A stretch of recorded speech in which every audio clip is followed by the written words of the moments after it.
வணக்கம், இது உங்கள் லிஸ்னோ சேனல். தேவசன தெரிஞ்சதான் சேனல் ஓப்பன் பண்ணியிருக்கிறேன். இந்த சேனல் இப்போ தான் மாமா பார்க்குறீங்கன்னா கீழே உள்ள சப்ஸ்கிரைப் பண்ணுங்கள். அதில் ஒரு பெல் பட்டன் இருக்கும், அதை கிளிக் பண்ணுறது மூலிமா இந்த சேனலில் போகிற அப்டேட்ஸ் உடனே தெரிஞ்சுக்கலாம்.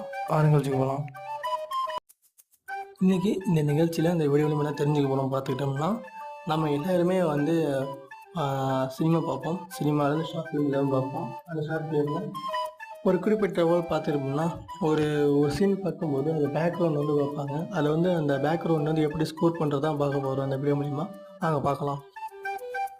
ப்ளே ஸ்டோர் போய் இந்த ஆப் மூலமாக என்ன தெரிஞ்சுக்க போகிறோம்னா, எல்லாருமே வந்து சினிமாலும் சரி ஷார்ட் ஃபிலிம் சொல்லுவாங்க, சினிமாட்டோகிராஃபின்னு. இப்போ சில பேருக்கு என்னென்னே தெரியாது.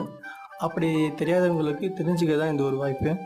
இந்த சினிமாட்டோகிராஃபின்னு ஒன்றும் இல்லை, நம்ம பேக்ரவுண்ட் சீன் எப்படி கலர்ஃபுல்லாக பண்ணுறது, இந்த சீனுக்கு ஏற்ற மாதிரி பேக்ரவுண்ட் எப்படி சூஸ் பண்ணுறது, லொக்கேஷனை, அதுதான் நம்ம சினிமாட்டோகிராஃபி பார்க்க போகிறோம். அதுக்கு இப்போ நீங்கள் எப்படி ஒரு ஜஸ்ட்டு நீங்கள் தெரிஞ்சுக்கிறது தான் இந்த ஆப் மூலமாக உங்களுக்கு சொல்லி தர போகிறேன். இதில் வந்து ஒரு குறிப்பிட்ட லெவல் வந்து ஒரு இடத்துக்கு இது தகுந்த மாதிரி தான் சீன் மேப்பர்னு சொல்லுவாங்க. சில பேர் என்ன பண்ணுவாங்க, இந்த இடத்துக்கு தகுந்த மாதிரி சீன் இருக்கிறதோட இந்த சீனுக்கு தகுந்த மாதிரி இடத்த நிறைய பேர் தேடுவாங்க. ஏன்னா கதை எழுதுறதுக்கு அது ரொம்ப முக்கியத்துவமாக தேவைப்படும். இந்த ஆப் மூலிமா எப்படி நீங்கள் ஈஸியாக நீங்கள் வந்து ஒவ்வொரு கான்செப்ட் எப்படி நீங்கள் பேக்ரவுண்ட் செட் பண்ணுறது தான் நீங்கள் அந்த ஆப் மூலிமா நீங்கள் தெரிஞ்சுக்கலாம். அது மட்டும் இல்லாமல் உங்களுடைய திங்கிங் லெவலும் அதிகமாகும். கண்டிப்பாக இந்த வீடியோ உங்களுக்கு பிடிச்சிருக்குன்னு நினைக்கிறேன். மறக்காமல் வீடியோ லைக் பண்ணுங்கள், உங்கள் ஃப்ரெண்டுங்களுக்கு ஷேர் பண்ணுங்கள். மறக்காமல் லிஸ்னோ சேனலை சப்ஸ்கிரைப் பண்ணுங்கள். நன்றி, வணக்கம்.